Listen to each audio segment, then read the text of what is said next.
Assalamualaikum warahmatullahi wabarakatuh. Hamdan katsiran tayyiban mubarakan fi kama yuhibbu rabbuna wa yardah. Ashhadu an la ilaha illallah wahdahu la syarika lah wa ashhadu anna Muhammadan abduhu wa rasuluh. Sallallahu alaihi wa ala alihi wa ashabihi ajma'in wa man tabi'ahum bi ihsanin ila yaumiddin. Amma ba'd. Ikhwati fillah rahimani wa rahimakumullah, para bapak, para ibu, saudara-saudari sekalian yang semoga senantiasa dirahmati oleh Allah Subhanahu wa taala. Alhamdulillah, pada kesempatan malam hari ini kita bisa hadir di masjid dan di majlis ini untuk melaksanakan serangkaian ibadah kepada Allah Subhanahu wa taala. Di antaranya yang paling utama adalah melaksanakan salat fardu berjamaah, yaitu maghrib dan insyaallah nanti isya, dan juga kita thalabul ilmi, mempelajari dinul Islam, terutama jadwal pada kesempatan kali ini mempelajari ayat-ayat suci Al-Quran. Semoga Allah Subhanahu wa ta'ala senantiasa memberikan rahmat dan taufiknya kepada kita sekalian, sehingga kita selalu berada di atas jalan yang diridhoi oleh Allah Subhanahu wa ta'ala. Kita kaji kembali tafsir Al-Quranil Karim, surah Ali Imran. Kita mulai pada kesempatan kali ini ayat 159. A'udzubillahi minasyaitonirrajim. Fabima rahmatin minallahi linta lahum walau kunta faddan ghalidhal qalbi lan faddu min hawlik fa'fu anhum wastaghfir lahum وشاورهم في الأمر فإذا عزمت فتوكل على الله إن الله يحب المتوكلين. Maka karena rahmat Allah, engkau, maksudnya Nabi Muhammad SAW, berlaku lemah lembut terhadap mereka. Seandainya engkau bersikap keras dan berhati kasar, tentu saja mereka menjauhkan diri dari sekitar engkau. Karena itu maafkanlah mereka dan mohonkanlah ampunan untuk mereka, dan bermusyawarahlah dengan mereka dalam urusan. Kemudian apabila engkau telah membulatkan tekad, maka bertawakallah kepada Allah. Sungguh Allah mencintai hamba-hambanya yang bertawakal. Nah, ini pada ayat 159 ini adalah poin pertama tentang perangai mulia yang dimiliki oleh Nabi Muhammad SAW. Akhlak yang mulia yang dimiliki oleh Nabi SAW, yaitu lemah lembut, tutur kata yang lemah lembut, sikap yang lemah lembut. Itu yang dimiliki oleh Nabi SAW. Bahkan disebutkan dalam tafsir Ibnu Katsir dalam satu riwayat bahwa sifat ini telah tertera di dalam Taurat dan Injil tentang Nabi Muhammad SAW. Bahwa Nabi terakhir itu maksudnya adalah Nabi Muhammad SAW adalah seseorang yang lembut, yang sikapnya santun. Ini juga menjadi teladan bagi kita, karena sungguh pada diri Rasulullah SAW adalah menjadi suri teladan terbaik bagi kita sebagai pengikutnya. Laqad kana lakum fi Rasulillahi uswatun hasanah. Dan disebutkan di dalam ayat ini bahwa akhlak yang mulia yang dimiliki oleh Nabi SAW Ini merupakan anugerah Allah Subhanahu wa taala. Merupakan rahmat dari Allah Subhanahu wa taala. Jadi Nabi Muhammad SAW saja yang begitu agung akhlaknya, itu semuanya adalah rahmat Allah, anugerah Allah Subhanahu wa taala. Demikian kita juga sebagai umat beliau, pengikut beliau, apabila kita menjumpai pada diri kita akhlak yang baik, kesolehan, itu bukan karena kita, tapi Allah yang menganugerahkan kepada kita. Allah yang memberikan perangai yang baik kepada kita, Allah yang memberikan taufik kepada kita, sehingga kita memiliki akhlak yang baik. Bukan semata-mata karena kita mempelajari tentang akhlak yang baik. Tentunya akhlak Rasulullah SAW. Tetapi hakikatnya adalah rahmat dari Allah Subhanahu wa ta'ala. Oleh karena itu maka dapat disimpulkan apabila kita menginginkan dan memang harus menginginkan akhlak yang mulia, maka kita berusaha bukan hanya belajar saja tentang akhlak yang mulia yang dimiliki oleh Nabi SAW, tapi juga harus mohon kepada Allah Subhanahu wa ta'ala. Karena akhlak itu hakikatnya anugerah dari Allah Subhanahu wa ta'ala. Kalau Allah Subhanahu wa ta'ala tidak menganugerahkan akhlak yang mulia pada seseorang, sekalipun dia rajin mempelajari akhlak yang mulia, maka tidak tampak pada dirinya akhlak yang mulia. Sebab Nabi Muhammad SAW saja Allah menyatakan fabima rahmatim minallah. Maka karena rahmat Allah, ya, lintalahum, engkau Muhammad berlaku lemah lembut terhadap mereka. Dan juga dapat kita ambil pelajaran dari salah satu doa yang diajarkan oleh Nabi SAW kepada kita, ya, yaitu doa ketika kita bercermin, ya. Maka doanya adalah Allahumma, ya, kama hassanta khalqi fahassin khuluqi. Ya Allah, sebagaimana engkau telah memperbagus tubuhku, rupaku, tubuhku, ya, fahassin khuluqi, maka perbaguslah akhlakku. Jadi al-khalqu dan al-khuluq, tubuh, rupa, jasad, dan akhlak, hakikatnya adalah ciptaan Allah Subhanahu. Hakikatnya adalah anugerah dari Allah Subhanahu wa ta'ala. Iya. Sekalipun ada sedikit perbedaan untuk akhlak itu kan kita harus belajar, kita harus mengupayakan, kita harus melatih diri untuk berhiaskan diri kita dengan akhlak yang mulia. Adapun tubuh, rupa, yaitu memang secara kodrati adalah anugerah dari Allah Subhanahu wa ta'ala, kita istilahnya tinggal terima beres saja gitu kan. Tetapi hakikatnya sebenarnya itu juga dari Allah Subhanahu wa ta'ala.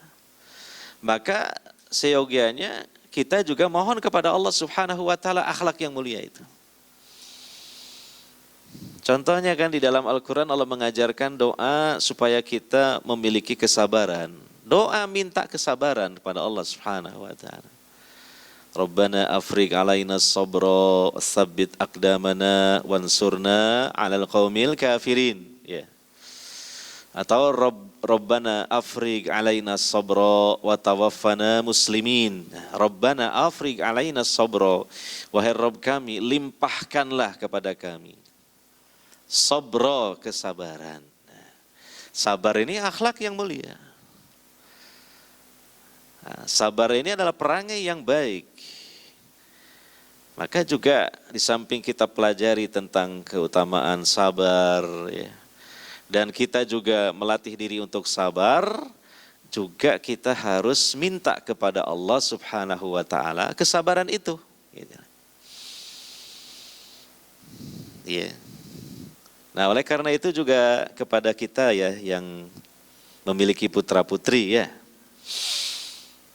tentu kita semua mendambakan memiliki putra putri yang memiliki akhlak yang mulia. Maka di samping kita mendidiknya dengan baik, dan juga memberikan keteladanan yang baik bagi mereka. Juga jangan dilupakan dan jangan dilewatkan, doakan mereka supaya Allah menganugerahkan kepada mereka akhlak yang mulia. Gitu. Kita minta kepada Allah, ya kan?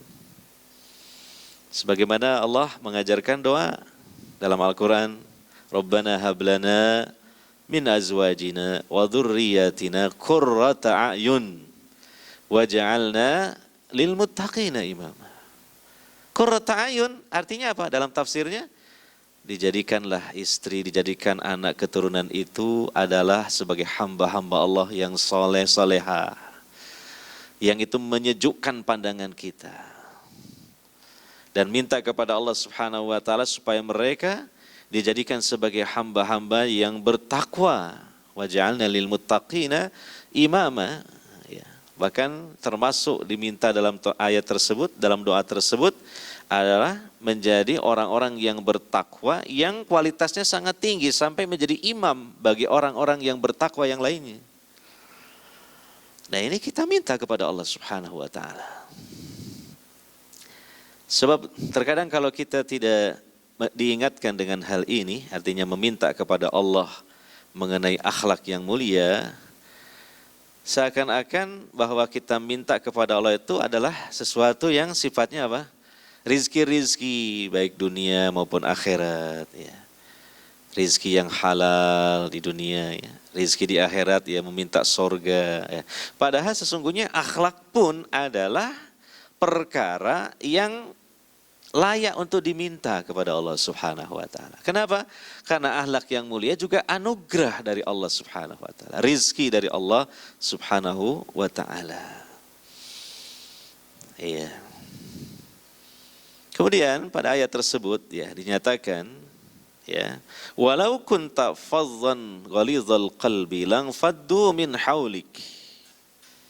Seandainya engkau bersikap keras dan berhati kasar, tentu mereka akan menjauhkan diri dari sekitar kamu, lari dari kamu, tidak betah bergaul dengan kamu. Nah, ini juga pelajaran bagi kita, ya. Apabila kita ingin dihormati oleh orang lain, ya, dicintai oleh orang lain, bahkan oleh orang-orang yang dekat dengan kita, maka kita harus berusaha untuk memiliki kelemah lembutan, ya. Sikap yang lembut, hati yang lembut. Karena ketika sikap kita keras dan hati kasar, tentu siapa yang bisa bertahan lama untuk mendampingi kita?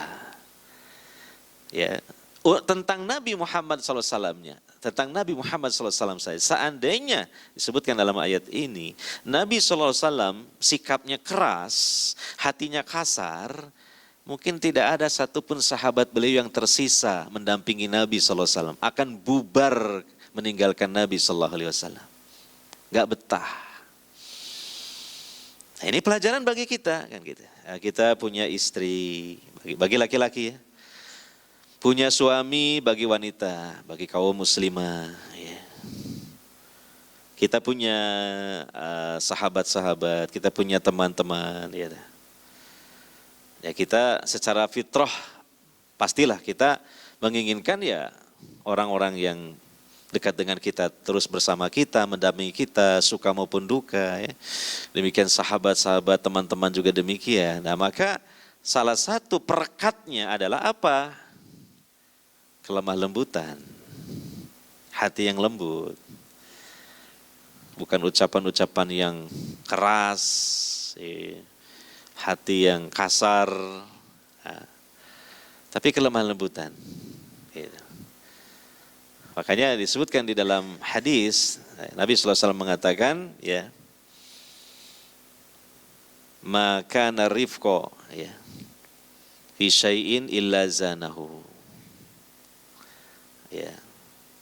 La yakunu rifqa fi syai'in illa zanahu wa la yunzau anhu syanahu. Nah, kelemah lembutan itu ketika ada pada sesuatu apapun itu pasti akan menghiasinya.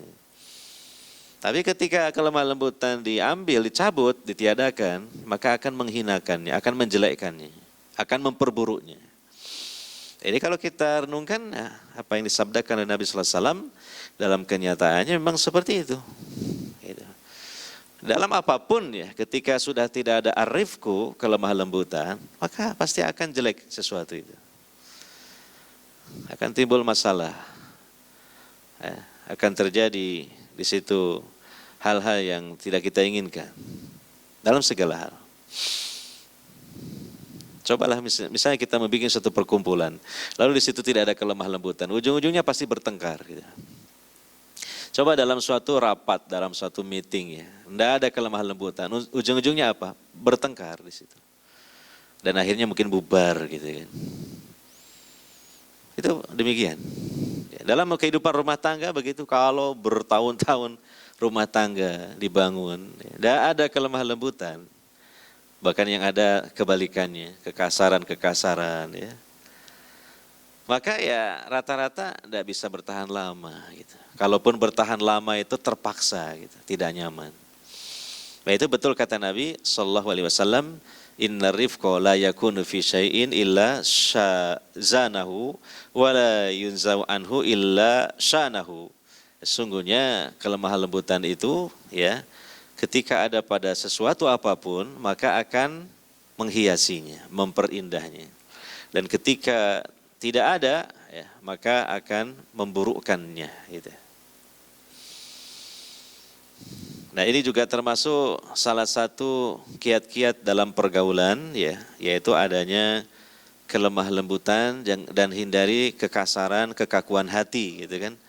Sebagaimana ini Allah menyebutkan tentang Nabi Muhammad SAW saja, padahal ini tentu kenyataannya tidak terjadi pada Nabi SAW. Walau seandainya di sini hanya berandai-andai saja, yang tentu kenyataannya Nabi SAW sangat jauh dari hal ini. Ya. Beliau adalah seseorang yang disebutkan di penggalan ayat sebelumnya, yaitu apa? Lin, yaitu lemah lembut. Seandainya Nabi memiliki akhlak yang kebalikan dari itu, nah itu padahal Nabi SAW seorang nabi, seorang rasul, maka tidak ada satupun sahabatnya yang bertahan lama mendampingi beliau, akan menjauhi beliau. Apalagi kita umatnya. Ya. Nah, oleh karenanya ya, kalau kita setiap kali berteman selalu dijauhi saja. Kalau sama teman yang buruk dijauhi, alhamdulillah. Tapi kalau dengan teman yang baik, yang soleh gitu ya, kalau kita selalu dijauhi, maka kita perlu muhasabah diri, introspeksi diri. Sangat mungkin pada diri kita ada kekakuan, kekasaran. Makanya teman kita nggak betah bersama kita. Sebagaimana disebutkan dalam ayat ini. Gitu. Kemudian apa? Fa'fu anhum wastaghfir lahum. Nah ini juga bagian dari akhlak ya. Dan Allah Subhanahu wa taala memerintahkan Nabi sallallahu alaihi wasallam untuk memiliki jiwa pemaaf. Fa'fu anhum. Jiwa pemaaf ya, berlapang dada ya. Dan ini juga kata sahabat Umar bin Khattab ya, termasuk perangai yang wajib ada pada diri seseorang apabila seseorang itu menjadi pemimpin. Ya, kata beliau ada dua jiwa, ada sikap yang seyogianya dimiliki oleh seorang pemimpin ya. Pertama adalah mudah-mudah memaafkan ya, orang-orang yang dipimpinnya. Yang kedua, tidak hasad kepada orang-orang yang dipimpinnya. Maka jika dua ini dimiliki oleh seorang pemimpin, maka ini pemimpin yang ideal. Dan yang dipimpin pun dia akan merasa nyaman bersama pemimpinnya itu. Dan Nabi SAW adalah pemimpin jelas. Ya, pemimpin kaum mukminin ya. Rasul, Nabi itu adalah pemimpin bagi umatnya. Ya, maka ini harus dimiliki oleh Nabi SAW, yaitu jiwa pemaaf. Nah, kita pun demikian, hendaknya kita meneladani perangai Nabi SAW yang lainnya, yaitu mudah memaafkan kesalahan orang lain. Apalagi kesalahan orang-orang yang dekat dengan kita. Nah, kalau seorang laki-laki dia punya keluarga, mudah memaafkan kesalahan istrinya, kesalahan anak-anaknya. Jangan kemudian berlarut-larut ya perasaan ya kecewanya ya. Jangan sampai dia apalagi dalam hatinya ada dendam gitu. Tapi harus memiliki jiwa pemaaf. Ya, makanya di dalam kitab Al-Adabul Mufrad karya Imam Bukhari ya, disebutkan satu riwayat ada seorang sahabat datang kepada Nabi SAW. Lalu dia mengatakan, wahai Rasulullah, saya punya khodam, saya punya pembantu di rumah saya. Nah, berapa kali saya harus memberikan maaf kepada pembantu saya dalam satu hari? Kata Nabi SAW, kamu harus memberikan maaf dalam satu hari kepada pembantumu sebanyak 70 kali. 70 kali sudah disiapkan maaf untuk pembantunya, untuk pegawainya dalam satu hari. Padahal ya sangat-sangat jaranglah pembantu itu melakukan sampai 70 kali kesalahan dalam satu hari di rumah majikannya. Tapi Nabi SAW menganjurkan kepada majikannya persiapkan maaf 70 kali. Coba, kalau pembantunya dalam sehari berbuat salah 3 kali, loh 70 kali stoknya. Sisanya tinggal berapa? 60 tuh, 7 loh, masih banyak. Gitu. Nah itu kepada pembantu, bagaimana kepada keluarga? Kepada istri, kepada anak-anak. Harus lebih-lebih lagi tentunya. Kan? Bahkan ketika istrinya datang, nah ini juga akhlak yang baik ya. Dan kerendahan hati dari seorang istri ketika dia merasa telah melakukan kesalahan kepada suaminya, mungkin dari perkataannya, mungkin dari sikapnya, dia minta maaf sama suaminya. Maka suaminya mengatakan, ya sebelum kamu minta maaf sudah saya siapkan maaf sebanyak-banyaknya untukmu gitu kan. Jangan sampai suami mengatakan tidak ada maaf bagimu gitu. Nah, kecuali dalam hal-hal yang memang tidak memberi maaf ini untuk memberikan pelajaran, gitu. Untuk memberikan peringatan, karena ini kesalahan sangat besar sekali. Sebagaimana Allah mengatakan dalam Al-Quran, ya, faman afa wa aslaha fa ajruhu 'ala Allah.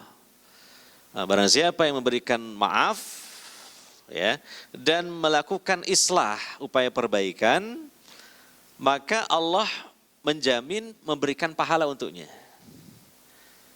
Nah, ini dijelaskan oleh Syekh Ibnu Utsaimin rahimahullahu taala antara al-afu dan ya al-sulhu atau melakukan upaya perbaikan ya. Itu lihat-lihat ya, kalau kesalahan-kesalahan yang biasa dan mungkin baru 1-2 kali dilakukan, maka yang utama berilah maaf. Tapi kalau kesalahan yang berulang-ulang, bahkan kesalahan yang besar, sehingga nanti kalau diberi maaf malah orang itu semakin bebas dan merasa ya dia ringan saja untuk melakukan kesalahan, maka sebaiknya bukan dimaafkan, tapi fa'aslaha tadi. Melakukan perbaikan dengan cara tidak dimaafkan dan berilah mungkin sanksi, berilah mungkin hukuman, berilah mungkin peringatan. Ya, cuma secara asalnya ya hendaknya kita menjadi orang yang mudah memaafkan kesalahan orang lain. Ini adalah akhlak Nabi SAW dan hendaknya kita sebagai pengikut beliau meneladani akhlak Nabi SAW diantaranya yang satu ini. Kemudian Allah Subhanahu Wa Taala memerintahkan Nabi SAW untuk memohonkan ampun ya. Umatnya ya, umat kaum muslimin, kaum mukminin, wastaghfir lahum ya, mintakanlah ampun untuk mereka. Nah ini, dan ini juga adalah bagian dari kebaikan ya, dan juga ya rahmat kasih sayang kepada umat itu mendoakan umat muslimin, mendoakan kepada Allah Subhanahu Wa Taala supaya Allah memberikan ampunan kepada mereka. Ya. Dan ini juga tentu sepatutnya kita teladani akhlak Nabi SAW, memohonkan ampun ya, kepada Allah Subhanahu wa taala atas saudara-saudara mukmin ini. Iya kan? Ya, mungkin biasa juga khotib dalam khutbah Jumat. Ya, juga selesai khutbah dia biasanya berdoa kepada Allah, ya, di antaranya mendoakan ampunan kepada kaum mukminin, ya, kepada kaum mukminat. Allahumma ighfir lil muslimina wal muslimat wal mu'minina wal mu'minat al ahya'u minhum wal amwat, dan seterusnya itu. Ya. Dan memang juga ini diperintahkan oleh Allah Subhanahu wa taala dalam Al-Qur'an di ayat yang lain. Sebagaimana Allah menyebutkan tentang kaum mukminin yang mengikuti para sahabat, mengikuti kaum muhajirin dan ansar. Walladzina ja'ahum min ba'dihim yaquluna rabbana ighfir lana wa li ikhwanina alladzina sabaquna bil iman wa la taj'al fi qulubina ghillan lil ladzina amanu rabbana innaka raufur rahim. Ya, itu. Dan orang-orang yang datang setelah mereka, setelah para sahabat, ya, muhajirin dan ansor, ya. Yaqulun, mereka senantiasa berdoa, Rabbana ighfir lana, wahai Rabb kami. Ighfir lana, ampuni dosa-dosa kami. Wali ikhwanina alladzina sabaquna bil iman. Dan untuk ikhwan atau saudara-saudara kami yang telah mendahului kami dalam keimanan. Wala taj'al fi qulubina ghillah. Dan jangan engkau jadikan dalam hati kami ada kedengkian. Lilladzina amanu, kepada orang-orang yang beriman. Rabbana innaka raufur rahim, wahai Rabb kami, sesungguhnya engkau adalah Maha Penyantun lagi Maha Penyayang.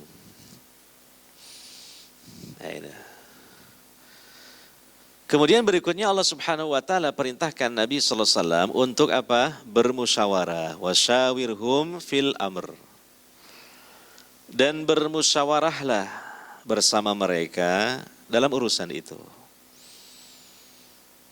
Dalam urusan-urusan yang berkaitan dengan agama, berkaitan dengan kemaslahatan duniawi, ini adalah diperintahkan oleh Allah Subhanahu wa taala secara khusus kepada Nabi sallallahu alaihi wasallam dan tentu secara umum kepada kita untuk bermusyawarah. Jadi musyawarah ini salah satu perintah Allah. Musyawarah ini adalah salah satu sunnahnya para rasul bahkan. Maka hendaknya kita juga harus hidupkan kebiasaan bermusyawarah ini. Nabi mengatakan bahwa dalam musyawarah terdapat keberkahan. Ya, dalam musyawarah itu. Coba kita hidupkan ya sekali lagi. Salah satu ibadah dan perintah dari Allah Subhanahu wa taala dan merupakan mekanisme yang sangat baik di dalam menyelesaikan permasalahan-permasalahan, yaitu dengan bermusyawarah. Nabi sallallahu alaihi wasallam ya, terkadang mengajak para sahabat bermusyawarah. Termasuk persiapan dalam perang Uhud, Nabi mengadakan musyawarah. Di antara musyawarahnya adalah ini musuh sudah ada berita mau menggempur kita, datang ya, dari kalangan musyrikin Quraisy sebagai upaya balas dendam atas kekalahan mereka dalam perang Badar. Apa pendapat kalian? Nah, maka ada dua pendapat dari kalangan para sahabat. Ada yang mengatakan kita tunggu saja di rumah-rumah kita. Kita songsong musuh biar masuk dulu ke kota Madinah hingga sampai ke di antara rumah-rumah kita, baru nanti kita lempari dengan tombak dan anak-anak panah kita. Ini pendapat yang pertama. Pendapat yang kedua, dan ini banyak dari kalangan para sahabat yang usianya masih muda. Dan ini yang paling banyak pendapat ini adalah, wahai Rasulullah, kita keluar saja. Hadapi mereka di luar Madinah. Jangan sampai mereka masuk ke kota Madinah. Nah, maka Nabi SAW memilih pendapat yang kedua ini. Jadi ini berdasarkan hasil musyawarah. Padahal Nabi SAW adalah seorang yang sangat cerdas. Dan beliau adalah Rasul yang tentunya ketika itu wahyu masih terus diturunkan kepada Nabi SAW. Tapi Nabi SAW mengajak bermusyawarah kepada para sahabat beliau. Ya. Terkadang Nabi juga mengajak musyawarah kepada istri-istri beliau. Oleh karenanya, Ya, kita juga perlu untuk menghidupkan kebiasaan bermusyawarah. Ini bagian dari perintah Allah dan sunnah Rasulullah Sallallahu Alaihi Wasallam. Di dalamnya terdapat keberkahan. Ya, termasuk dengan istri kita, dengan anak-anak kita yang sudah dewasa, yang sudah bisa berpikir. Ketika ada suatu permasalahan, kumpulkan dan ajak musyawarah. Ini terdapat keberkahan di dalamnya. Ya, kita sudah mendapatkan pahala karena melaksanakan perintah Allah, mengikuti sunnah Rasulullah. Yang kedua, banyak kebaikan-kebaikannya, yaitu apa? Istri kita merasa dihormati dan dihargai, anak kita juga demikian. Ya kan? Yang ketiga apa? Tentunya nanti keputusan yang diambil itu lebih matang daripada kalau itu keputusan dari kita sendiri, yang berasal dari kepala kita sendiri. Kita melibatkan banyak kepala, ya, sehingga mereka memiliki pendapat-pendapat, pandangan-pandangan, masukan-masukan, itu semakin menjadi matang keputusan yang kita ambil. Karena kita ini mesti ada keterbatasan, gitu. Karena kita ini terkadang menguasai satu permasalahan, tapi permasalahan yang lain kita tidak menguasai sama sekali. Tapi pada orang lain ada di situ ilmunya. Nah, di sini adalah kebaikan dari apa? Musyawarah. Yang keempat, musyawarah itu ya, kalau sudah diambil keputusan, toh seandainya nanti ketika dijalankan, lalu ternyata hasilnya tidak seperti yang kita harapkan, maka resiko ditanggung bersama. Karena itu keputusan bersama. Tidak ada yang kemudian disalah-salahkan, tidak ada yang kemudian dipojokkan, dihakimi. Karena apa? Itu hasil kesepakatan, keputusan diambil oleh semuanya. Nah, itu keberkahan dari apa? Musyawarah. Jadi perlu ini kita hidupkan kebiasaan musyawarah. Termasuk dalam rumah tangga kita juga demikian. Sekalipun mungkin kita laki-laki ini sebagai kepala rumah tangga, kita sebagai pemimpin. Tapi dalam perkara-perkara yang cukup besar, kita libatkan keluarga kita, istri, anak-anak kita untuk bermusyawarah. Ya. Misalnya ini, Abi ini dapat rezeki besar berupa uang nih, kita mau beli apalah, mungkin tanah lah atau beli kendaraan lah, ini kan. Menurut kalian bagaimana kira-kira maslahatnya, mafsadatnya gitu kan. Nah itu. Hanya banyak masukan-masukan. Atau mungkin mereka mengatakan, oh itu terserah Abi lah, Abi lebih tahu, kita manut saja. Ya alhamdulillah, itu kan juga musyawarah. Sehingga nanti ketika ada apa-apa, tidak disalahkan itu kepala rumah tangganya. Dan memberikan pendidikan kepada mereka ya, tentang pentingnya musyawarah ini. Gitu. Nabi Ibrahim saja ketika mendapatkan wahyu melalui mimpinya untuk menyembelih Nabi Ismail ketika itu belum Nabi. Ismail masih kecil diajak musyawarah. Masih kecil, belum balik, diajak musyawarah. Ya. Inni ara fil manami anni adbahuka fangdur madza tara. Aku ini bermimpi bahwa aku ini menyembelih kamu. Bagaimana menurut pendapat kamu? Nabi Ibrahim itu ngajak musyawarah, anaknya masih kecil.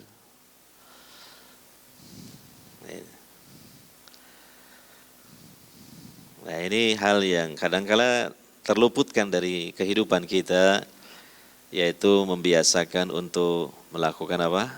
Musyawarah. Ya. Dan kemudian apa? Fa'idha azamta fatawakkal 'alallah. Innallaha yuhibbul mutawakkilin. Ini ada kaitannya dengan keputusan yang sudah diambil dari musyawarah, kita memilih satu keputusan. Dan kita sudah berbulat tekad, maka kalau sudah demikian, apalagi tawakal pada Allah. Bersandarnya hati, ya, setelah berusaha maksimal kepada pertolongan Allah, kepada keputusan Allah. Ini namanya tawakkul 'ala Allah. Dan tawakkul 'ala Allah ini bagian dari ibadah hati. Dan merupakan ya buah dari mentauhidkan Allah Subhanahu wa taala. terutama tauhid ar-rububiyah dan al-asma was sifat. Dan bagi hamba-hamba Allah yang bertawakal kepada Allah, Allah akan memberikan kecukupan dan pertolongan. Wa may yatawakkal 'ala Allah fahuwa hasbuh. Barang siapa yang bertawakal kepada Allah, Allah yang akan mencukupinya. Dan Allah akan mencintai hamba-hambanya yang bertawakal.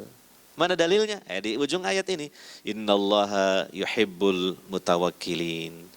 Sesungguhnya Allah mencintai hamba-hambanya yang bertawakal. Nah, dan ini juga merupakan tindak lanjut dari musyawarah. Di antaranya tawakal setelah mengambil satu keputusan. Dan berarti hamba-hamba Allah tidak meninggalkan Allah, tidak melupakan Allah. Tidak dia bersandar kepada kecerdasannya di dalam memilih keputusan. Berikut dengan orang-orang yang diajaknya itu bermusyawarah. Karena kita ini adalah dhaif, karena kita ini fakir, karena kita itu banyak kelemahan, karena kita sedikit ilmunya, apalagi ilmu di masa yang akan datang sama sekali kita tidak tahu. Makanya kita tawakal kepada Allah Subhanahu wa taala. Nah, itu semakin sempurnalah ya dari ikhtiar setelah bermusyawarah dan mengambil keputusan dengan juga diakhiri tawakal Allah Subhanahu wa taala. Iya. Nah, ini sesungguhnya Masya Allah ya, ayat 159 ini ilmu-ilmu yang bermanfaat terutama dalam perkumpulan-perkumpulan kebaikan. Di sini di antara ilmunya penting untuk dicatat dan tentu direnungkan dan diamalkan. Ya, perkumpulan kebaikan ya. Ya, organisasi-organisasi untuk kebaikan-kebaikan. Untuk kebaikan dalam Islam ya, dan memberikan manfaat kepada umat ya. Di antaranya adalah juga di ayat ini gitu kan. Harus dibiasakan musyawarah ya, mungkin oleh pemimpinnya, ketuanya, sekalipun dia mungkin sudah mengantongi ya pilihan-pilihan keputusan-keputusan, tapi dia akan florkan kepada rekan-rekannya yang lain dalam tema musyawarah begitu. Iya. Kemudian ayat selanjutnya ayat 160 ya. Iyansurkumullahu fala ghaliba lakum wa iyakhzulkum faman dzalladzi yansurukum min ba'di wa 'alallahi falyatawakkalul mu'minun. Jika Allah menolong kalian, maka tidak ada yang dapat mengalahkan kalian. Tetapi jika Allah membiarkan kalian, artinya tidak memberikan pertolongan, maka siapa yang dapat menolong kalian setelah itu? Karena itu hendaklah kepada Allah semata orang-orang mukmin itu bertawakal. Hati-hati jangan menggantungkan diri kepada manusia, kepada kekuatan manusia. Menggantungkan diri kepada Allah Subhanahu wa taala. Kalaupun kepada manusia itu adalah muamalah saja. Minta bantuan-bantuan dalam hal-hal yang sifatnya ya kita melengkapi sebab-sebab saja. Tapi hakikat kebergantungan hati kepada Allah. Karena Allah lah tempat kita bertawakal. Ya. Dan mengharap sebesar-besar pertolongan itu kepada Allah Subhanahu wa taala. Karena pertolongan Allah itu adalah pertolongan yang sangat kuat, yang tidak bisa dikalahkan. Oleh karenanya ya termasuk kaum mukminin di dalam berjihad di jalan Allah ya, melawan musuh-musuh mereka ya. Maka yang diperbesar adalah pertolongan dari Allah Subhanahu wa taala itu yang diupayakan dan diharapkan. Bukan pertolongan manusia. Oleh karenanya harus berusaha untuk melakukan sebab-sebab sehingga Allah menurunkan pertolongannya. Nah, itu sudah kita bahas dulu ya di ayat-ayat sebelumnya. Pelajaran-pelajaran penting dalam dua perang yang dilakukan oleh Nabi SAW bersama para sahabat beliau, yaitu perang Badar dan perang Uhud. Terutama di perang Badar karena jelas kaum mukminin mendapatkan pertolongan Allah sehingga mendapatkan kemenangan yang gemilang. Maka tentunya pertolongan Allah dalam perang Badar tidaklah Allah berikan begitu saja kepada kaum mukminin. Namun setelah kaum mukminin memenuhi sebab-sebab turunnya pertolongan Allah Subhanahu wa taala. Di antaranya tauhid yang mantap, ya. Di antaranya kesabaran yang kuat. Di antaranya tawakal kepada Allah yang tinggi. Ya. Di antaranya apa? Istighosah hanya semata-mata kepada Allah Subhanahu wa taala. Minta pertolongan di saat sedang menghadapi kesulitan, ya, kepada Allah Subhanahu wa taala. Maka Allah turunkan pertolongan secara ajaib. Dan kalau Allah yang menolong, tidak ada yang bisa mengalahkan kaum mukminin.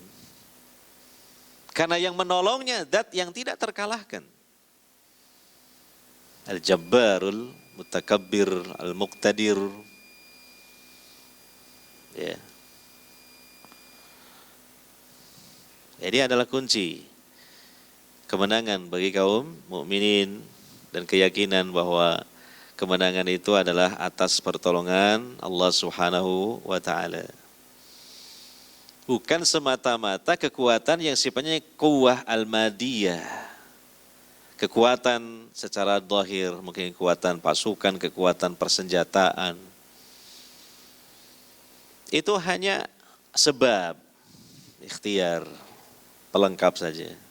Yang paling utama adalah kekuatan iman, tauhid ini. Dan juga tentu melaksanakan ketakwaan kepada Allah Subhanahu wa taala sehingga Allah menurunkan pertolongannya. Dan kalau sudah Allah yang menolong, sekali lagi, musuh pasti akan kalah.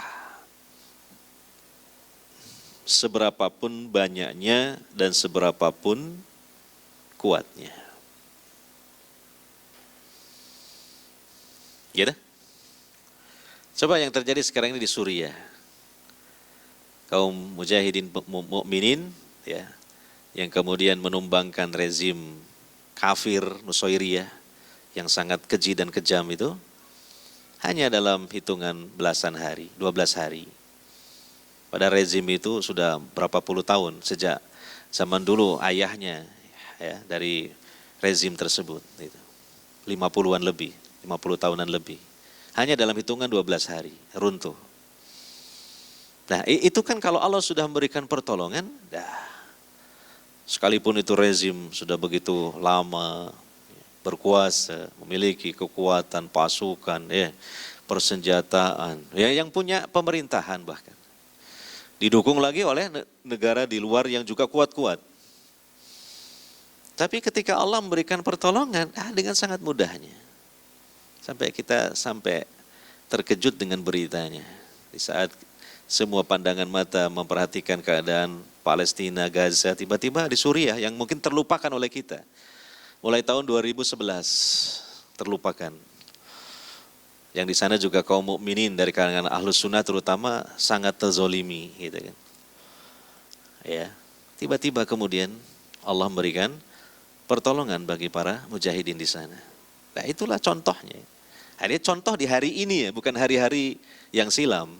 Di hari ini. Sampai kaget gitu, kok bisa bertanya-tanya para peneliti-meneliti apa ya yang membuat mereka bisa begitu dan seterusnya. Ya intinya kita kembalikan kepada ayat Al-Quran. Ya Allah kalau sudah memberikan pertolongan, ya musuhnya pasti kalah. Musuh kaum mukminin pasti kalah.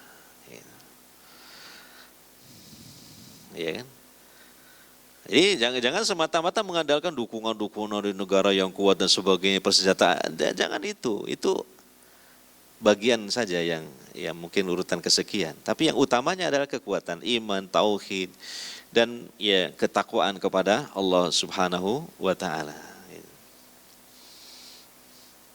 Yang surkumullahu fala ghaliba lakum, ya. Demikian juga wa iyakhdzulkum faman dzalladzi yansurukum min ba'di. Ya. Maka siapa yang maka jika Allah membiarkan kalian tidak memberikan pertolongan, ya, Allah berlepas diri dari kaum mukminin umpamanya, maka siapa yang dapat menolong kaum mukminin ini setelah itu? Ya, karena pertolongan manusia itu ya hakikatnya lemah. Ya. Sebab apa? Ya, manusia sekalipun kuat masih ada lagi golongan lain yang lebih kuat. Atau ketika menang pun suatu saat akan dikalahkan lagi. Begitulah keadaan manusia. Tapi yang langgeng itu kemenangan adalah pertolongan Allah Subhanahu wa taala. Karena itu hendaklah kepada Allah semata orang-orang mukmin bertawakal. Nah, di sini. Ini salah satu sebab Allah memberikan pertolongan adalah tawakalnya, kebersandaran hati yang kuat kepada pertolongan Allah Subhanahu wa taala. Nah, tentunya Allah kan mencintai hamba-hambanya yang bertawakal. Di ayat sebelumnya, innallaha yuhibbul mutawakkilin. Sesungguhnya Allah mencintai hamba-hambanya yang bertawakal. Nah, kalau Allah sudah mencintai, mana mungkin hamba-hambanya yang Allah cintai ketika meminta Allah tidak kasih. Ternyata yang dimintanya apa? Pertolongan Allah. Ya sudah, Allah kasih pertolongan. Ya, bagaimana dalam pikiran kita hamba-hamba Allah yang dicintai Allah, kemudian permintaan mereka tidak dikabulkan oleh Allah? Tentu tidak, Allah akan mengabulkan permintaan. Dicintai. Ya kan? Nah, sebab kecintaan ini karena tawakal yang tinggi kepada Allah Subhanahu wa taala. Innallaha yuhibbul mutawakkilin. Namun ketawakalan ini yang perlu kita ilmui, ya. Dan sudahkah benar di dalam pengamalannya, dalam prakteknya tawakal itu? Ya, tawakal tentu setelah berusaha yang maksimal dalam usaha yang benar menurut syariat, kemudian bersandarlah hati akan pertolongan Allah Subhanahu wa taala. Gitu. Nah, ini kunci-kunci pertolongan di sini. Ya. Kemudian ayat selanjutnya, satu ayat lagi ya mungkin ya, karena kita pertemuannya cuma sebulan sekali lah di sini. Di ayat yang ke-161 Allah berfirman, wa makana linnabiyyin ayyaghul wa ma kana linnabiyyin ayyaghul wa may yaghlul ya'ti bima ghalla yaumal qiyamah thumma tuwaffa kullu nafsin ma kasabat wa hum la yudlamun. Dan tidak mungkin seorang nabi itu berkhianat dalam urusan harta rampasan perang. Ini kan sebab nuzulnya ini berkaitan harta rampasan perang. Dalam perang Badar disebutkan oleh Imam Abu Hatim dalam riwayatnya di dalam tafsir Ibnu Katsir bahwa ada sebagian para sahabat menyangka ketika dalam perang Badar, kemudian setelah kaum mukminin meraih kemenangan dan mendapatkan ghanimah, harta rampasan perang yang cukup banyak, kemudian ada rampasan perang yang hilang, yaitu kain selimut beludru gitu. Sebagian orang mengatakan mungkin sudah diambil oleh Nabi gitu. Sudah diambil oleh Nabi. Nah, artinya bukan berarti menuduh jelek dengan Nabi gitu ya. Tapi pantaslah bahwa Nabi kan dia panglima kaum mukminin ya, jadi sudah mengambil harta rampasan perang. Padahal dengan catatan itu belum saatnya pembagian rampasan perang. Lah ini yang disebut dengan gulul, korupsi kalau bahasa kita. Tapi kalau dalam ghanimah, kaitannya ghanimah, korupsi di sini maksudnya mengambil harta rampasan perang sebelum dibagikan gitu loh. Sudah ngambil duluan gitu. Itu namanya ghulul. Nah, maka dugaan tersebut dibantah oleh Allah Subhanahu wa taala di mana Allah menurunkan ayat ini. Tidak mungkin, mustahil seorang nabi melakukan gulul gitu. Korupsi. Ya, barang siapa yang gulul, niscaya pada hari kiamat dia akan datang membawa apa yang dikhianatkannya itu, yang hasil dari gululnya itu akan dibawa oleh dia di hari kiamat. Kemudian setiap orang akan diberi balasan yang sempurna sesuai dengan apa yang dilakukannya dan mereka tidak akan didolimi. Nah, ini berkaitan dengan gulul atau bisa juga diartikan istilahnya di zaman sekarang ini dengan mencuri atau korupsi. Satu lagi mungkin ayat ya yang kita bahas pada pertemuan kali ini yaitu tentang masalah ghulul, dan ini khususnya dalam jihad fisabilillah. Setelah kaum mukminin melaksanakan jihad dan meraih kemenangan, biasanya mendapatkan harta rampasan perang. Maka aturan Allah Subhanahu wa taala, harta rampasan perang itu harus dibagikan sesuai dengan hukum Allah. Dan tidak dibolehkan seorang pun dari pasukan kaum muslimin untuk mengambilnya sebelum dibagikan. Jadi harus menerima saja berdasarkan pembagian dan keputusan dari amirnya ya, atau panglimanya. Nah, termasuk juga bagian dari gulul itu adalah merampas atau mencuri barang milik orang lain. Disebutkan dalam tafsir Ibnu Katsir berkaitan dengan ayat ini, ada riwayat dari Ahmad bin Hanbal dari Nabi sallallahu alaihi wasallam, beliau mengatakan, "A'dhamul ghululi indallahi dhira'un minal ardi. Tajiduna ar-rajulaini jaraini fil ardi aw fid dari, fayaqta'u ahaduhuma min hadhi sahibihi dhira'an. Fa'idha qata'ahu tawwaqahu min sab'i aradina yaumal qiyamah." Termasuk gulul yang paling besar di sisi Allah ya, adalah diambilnya tanah sejarak 1 jengkal saja. Ya. Mohon maaf, dhiro'an, 1 hasta, dhiro. 1 hasta. Ya, 1 hasta itu kan ya seukuran tangan orang dewasa dari ujung jari sampai ke sikunya, itu 1 dhiro atau mungkin kurang lebih 1/3 meter lah. Jadi gulul yang paling besar di sisi Allah itu seseorang merampas tanah sejarak atau sepanjang 1 dhiro. Ya. Di mana kalian menjumpai ada 2 orang yang bertetangga dalam hal tanah ataupun rumah.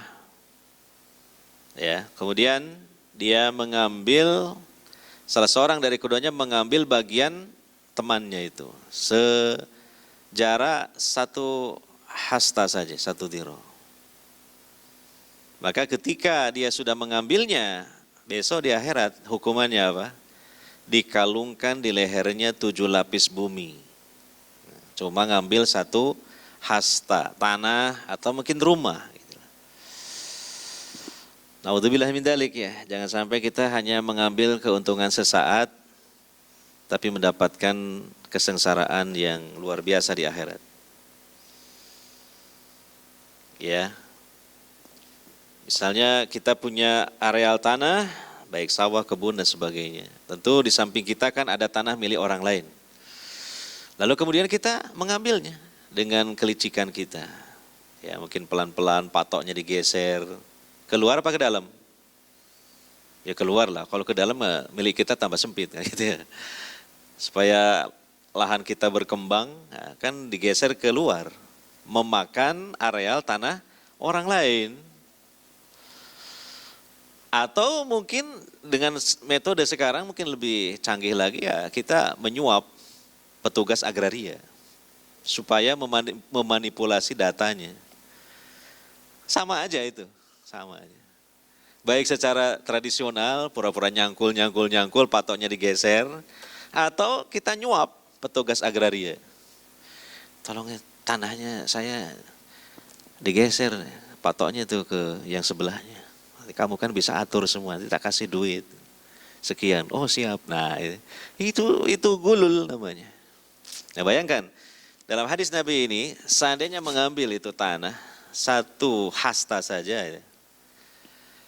Nah ini di akhiratnya dikalungkan di lehernya, bumi ini di lehernya. Wah luar biasa, beban yang luar biasa. Dikalungkan lehernya, di lehernya itu bumi. 7 lapis, ya. Kan bumi ini kan 7 lapis sebenarnya, dalam Al-Quran kan demikian. Bukan hanya langit saja, bumi ini juga 7 lapis. Itu satu hasta, bagaimana kalau 1 hektar? Iya dah. Masya Allah, ini hal yang perlu ditakutkan oleh hamba-hamba Allah yang beriman.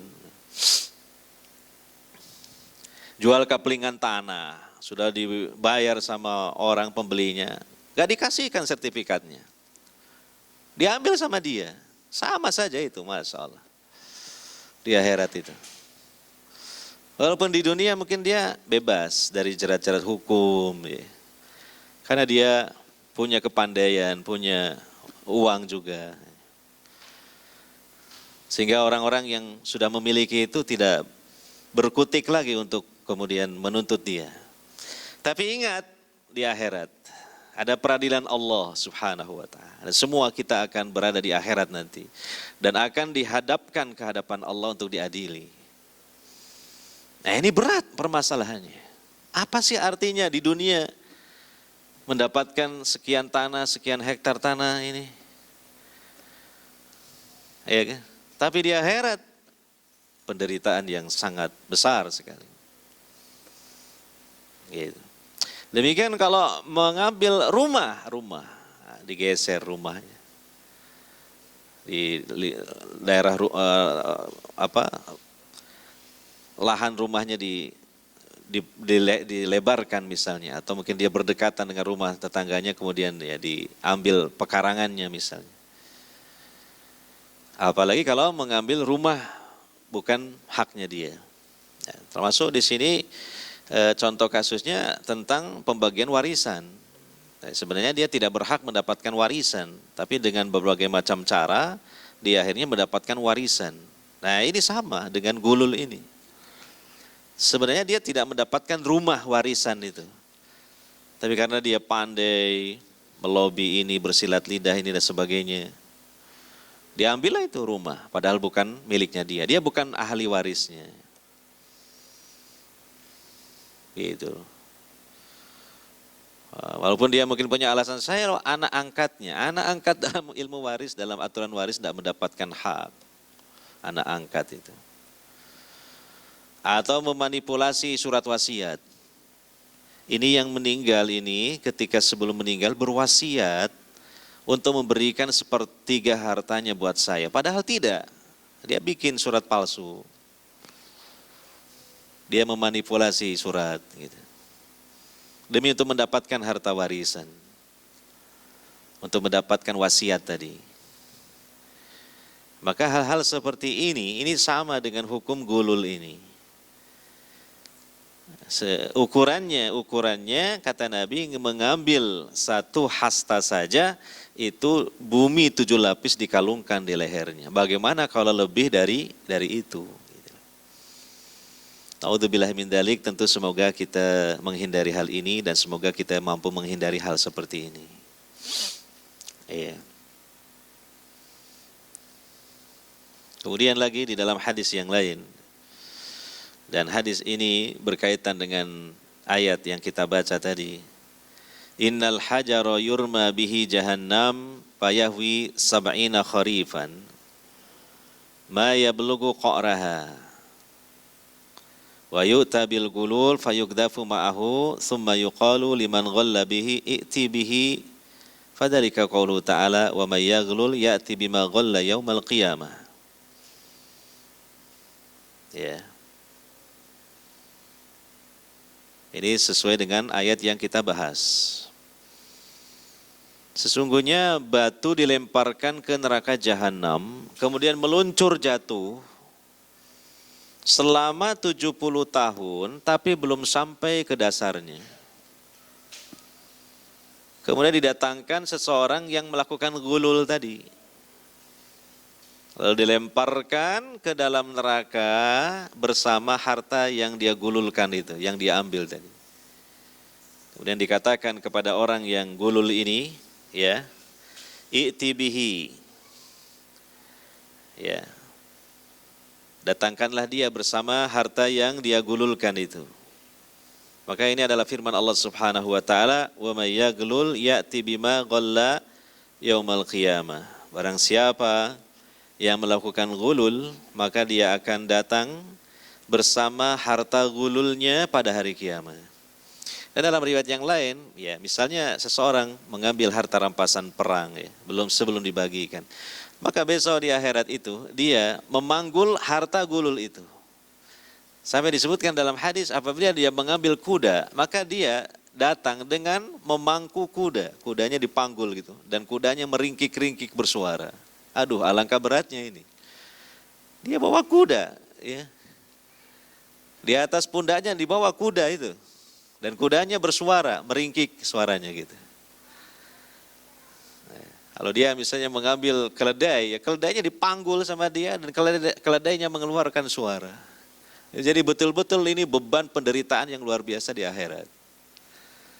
Nah, besok begitu. Makanya kalau ada orang korupsi triliunan rupiah, wah itu nanti didatangkan dengan membawa itu harta yang segitu banyak, dan itu tentu menyiksa dirinya. Ya, bahkan kemudian dalam hadis tadi dilemparkan ke neraka, ya, ke dalam jurang neraka yang sangat dalam, sampai disebutkan 70 tahun saja batu dilemparkan belum sampai ke dasarnya. Gitu. Saking apa? Dalamnya neraka itu, atau jurangnya apa? Neraka. Nah, kemudian yang terakhir, ya, disebutkan di dalam hadis riwayat Imam Ahmad tentang masalah gulul atau korupsi. Memang di antara upaya supaya para pejabat atau pegawai itu tidak korupsi, maka ya harus diperhatikan kebutuhan-kebutuhannya gitu. Yang pokok, ya. Nabi SAW mengatakan, man wuliya lana amalan walaysa lahu manzilun falyattakhid manzila. Aw laysat lahu zaujatun falyatazawwaj. Aw laysa lahu khadimun falyattakhid khadiman. Aw laysa lahu dabatun falyattakhid dabatan. Wa man asaba syai'an siwa dzalika fahuwa ghalin. Barang siapa di antara kita yang diserahi suatu tugas, ya, diangkat jadi pejabat, ya, pegawai, ya. Kemudian dia tidak punya rumah, maka apa? Bikinkan untuknya rumah, kasih fasilitas rumah. Itu maksudnya, ya kan? Atau dia tidak punya istri, udah carikan wanita, kawinkan sama dia. Atau dia tanya, sudah punya calon belum? Sudah, udah kasih biaya supaya dia menikah gitu. Ya, difasilitasi begitu. Karena khawatirnya orang korupsi itu karena dia banyak kekurangan. Gitu. Ya, gajinya itu tidak sesuai, lebih berat pekerjaannya, gajinya kecil sekali gitu. Makanya dia korupsi. Gitu. Kalau dia tidak punya pembantu, angkat pembantu untuk dia, asisten. Atau dia tidak punya kendaraan, maka berikan untuknya kendaraan. Dan barang siapa yang dia jatuh kepada sesuatu selain dari itu, sudah difasilitasi kok, ya, gajinya sudah sesuai, dipenuhi, fasilitas pokok lah yang memang dia sangat membutuhkannya sudah dipenuhi. Lah kok masih ngambil, itu dia jatuh dalam apa? Gulul, gulul, dia koruptor gitu. Nah, makanya itu sebagai pimpinan atau majikan ya upaya supaya anak buahnya tidak korupsi ya juga harus sisi lain ya, dipenuhi sesuai dengan tugasnya, ya, fasilitas-fasilitasnya gitu. Dan insya Allah maka ini akan menutup celah terjadinya korupsi. Salah satunya. Ya kita dengar alhamdulillah ya pemerintahan kita sekarang juga itu juga mengambil langkah seperti itu diantaranya. Bisa jadi ini memang mengambil dari hadis Nabi sallallahu alaihi wasallam gitulah. Nah, jadi supaya hakim-hakim tidak mudah disuap ya, tidak mudah korupsi ya, hakim juga perlu disesuaikan gajinya, jangan-jangan kurang dibanding resiko dia jadi hakim gitu kan. Fasilitas-fasilitasnya diperhatikan gitu kan. Nah, sehingga kalau sudah seperti itu, nah ternyata dia korupsi, wah itu memang kebacut istilahnya gitu. Ya sangat pantas dia mendapatkan hukuman begitu. Nah, ya. Demikian. Hanya pada masa Amirul Mukminin Umar bin Khattab ya, dan memang ketika itu kaum mukminin sedang mencapai puncak kejayaan, harta mengalir deras dari Persia dan Romawi. Maka hal ini juga menjadi bagian dari agenda pemerintahan di masa Umar bin Khattab, dipenuhi kebutuhan-kebutuhan, mukafaahnya dari ya, hakim, qadhi, para pegawai, gubernur gitu kan. Bahkan para mubaligh, para mudarris, pengajar agama, gajinya besar-besar waktu itu. Itu menjadi tanggungan pemerintahannya waktu itu. Ya. Sehingga ya mereka fokus dengan tugasnya ya, dan maksimal dalam tugasnya gitu kan. Karena kesejahteraan juga terpenuhi, masya Allah ketika itu luar biasa kaum mukminin. Sejahtera insya Allah ketika itu lahir dan batin mereka. Demikian mungkin yang dapat kita bahas, semoga bermanfaat dan semoga bertambah ilmu kita dan kefahaman kita dalam agama ini, terutama terhadap ayat-ayat Al-Quran. Dan semoga Allah subhanahu wa ta'ala senantiasa merahmati dan memberikan taufik kepada kita semua. Subhanakallahumma wa bihamdika asyhadu an la ilaha illa anta astaghfiruka wa atubu ilaik. Wassalamualaikum warahmatullahi wabarakatuh.